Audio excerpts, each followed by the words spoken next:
Hello and welcome to your old news update.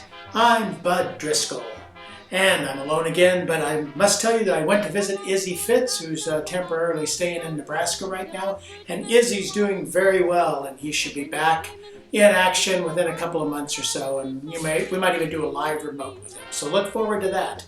In the meantime, let me thank our sponsors, Eagle Crest Retirement Community out there on East Magnolia, a good place to retire, and Smoky Hill Museum, 211 West Iron, where history is made every day. Now, topping your old news headline for this week, at the end of March, we have March 30th, 1967, 50 years ago, and March is going out like a lion in this one. Some windblown Salina residents no doubt concur with the motto, Salina, city on the move. Gale force winds ripped branches, lashed at television antennas, blew dust, debris, and in general raised havoc throughout the area. The Salina Airport Control Tower reported a 65-mile-an-hour gust at 7 a.m. A branch thicker than a man's body was blown to the front porch of a home, and at least 2 plate glass windows caved in before the early morning winds, and 2 Ohio men escaped injury when their truck overturned about 25 miles east of Salina. The men told the highway patrol that strong winds swerved the truck into the median. So you can't keep, winds blowing in March. You never know what's going to happen in Kansas. Well, we know what happened 75 years ago on March 28th, 1942. It was a sweet fix these guys were in. Listen.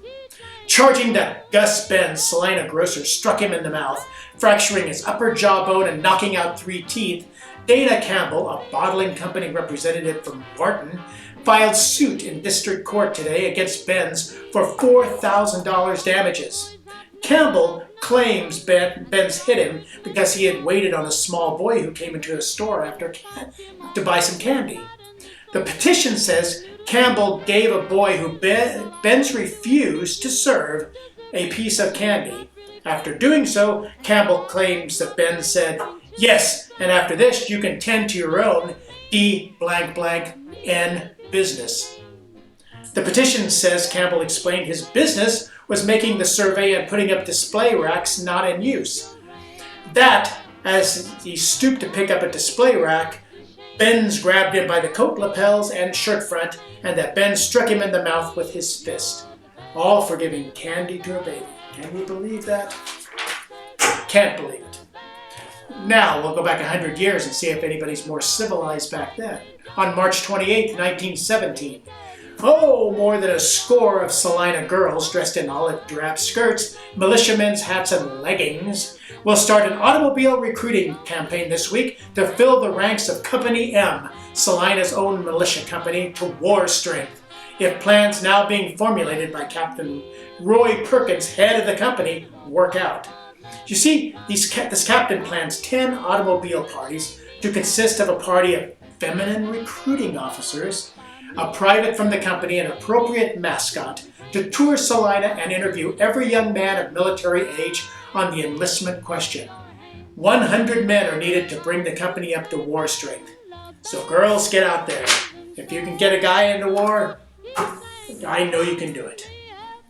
And finally, on March 29th, 1892, Lars Larson, good old Lars Larson again. He paid a fine of $1 and costs in the police court this morning for creating a disturbance and using the wrong kind of language to a German by the name of John Koch. Koch also declares that Larson pointed a dangerous pistol at home, and Larson being too drunk to aim, Koch feared his life might be in danger from the accidental discharge of the gun. Yes. Drinking and guns do not mix, boys and girls. So read about these and other great Yesternews in Monday's edition of the Salina Journal. And you have a great beginning of April, and we'll see you yesterday.